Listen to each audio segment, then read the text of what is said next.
आज हम सीखेंगे कि चेक कैसे भरते हैं।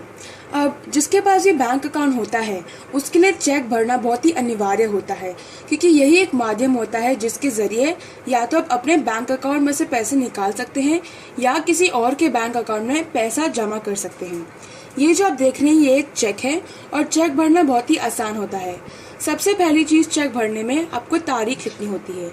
मान लीजिए आज की तारीख है 11 नवंबर 2013, तो मैं यहाँ पर लिखूंगी 11 नवंबर यानी 11वां महीना, तो 11 और 2013।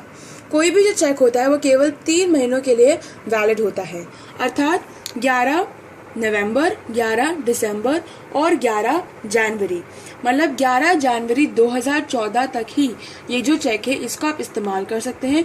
उसके बाद इस चेक का कोई मतलब नहीं रहेगा। फिर पहली पंक्ति में जिसे भी आपको पैसे देने होते हैं आपको उसका नाम इस पंक्ति में लिखना होता है। और हाँ, पंक्ति में जहाँ ये पे लिखा है बस ठीक उसके बाद आपको नाम लिखना है। ये ध्यान रखिए कि यहाँ पर कोई भी जो भी जगह बची ना हो। मान लीजिए मेरा नाम राम है और मुझे श्याम को पैसे देने हैं, तो मैं यहाँ पर लिखूंगी श्याम।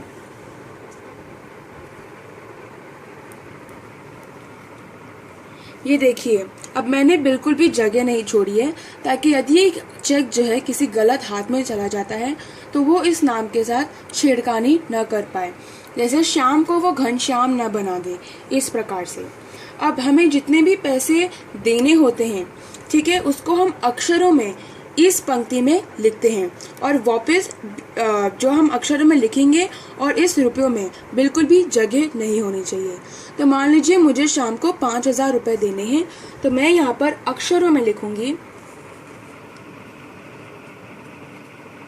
5000 रुपये।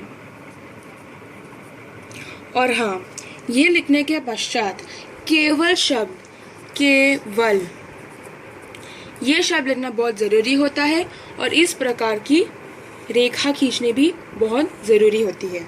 इससे क्या होता है कि यदि ये चेक किसी गलत हाथ में चला जाता है तो इस लिखी हुई धनराशि के साथ कोई भी छेड़खानी न कर सकता है।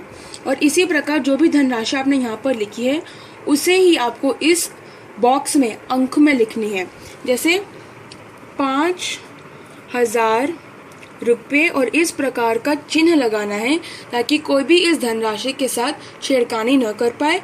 और हाँ, 5 जो भी आपका पहला अंक है उसके बीच में और इस जो लाइन है इसके बीच में बिल्कुल भी जगह नहीं होनी चाहिए।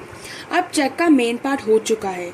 इसके पश्चात हमें जहाँ अपने हमारा नाम लिखा है उसके ऊपर हमें अपने हस्ताक्षर डालने हैं, तो यहाँ पर मैं अपने हस्ताक्षर डालूंगी। अब देखिए, मेरा नाम राम है और मुझे शाम को पैसे देने हैं, लेकिन मेरे पास इतना समय नहीं है कि मैं जाऊं बैंक और इस चेक को बैंक को दूं। तो मैं क्या करती हूं, यहाँ पर मैं 2 लाइंस खींचती हूँ और यहाँ पर मैं लिख देती हूँ खाताधारी। ठीक है, अब इससे क्या होता है कि जो मेरा नौकर है, ठीक है, वो मैं उसके ऊपर कैसा भरोसा करूँ कि वो जो ये चेक है उसके लिए इस्तेमाल ना करे। तो जब मैं ये लिखती हूँ ना खाताधारी, और इन दोनों को भी मैं काट देती हूँ, तो जब मैं ये करती हूँ तो मैं बैंक को बताती हूँ कि जो भी आपके पास इस चेक को जमा कराने लेके आया है आपको उसे पैसे नहीं देने हैं।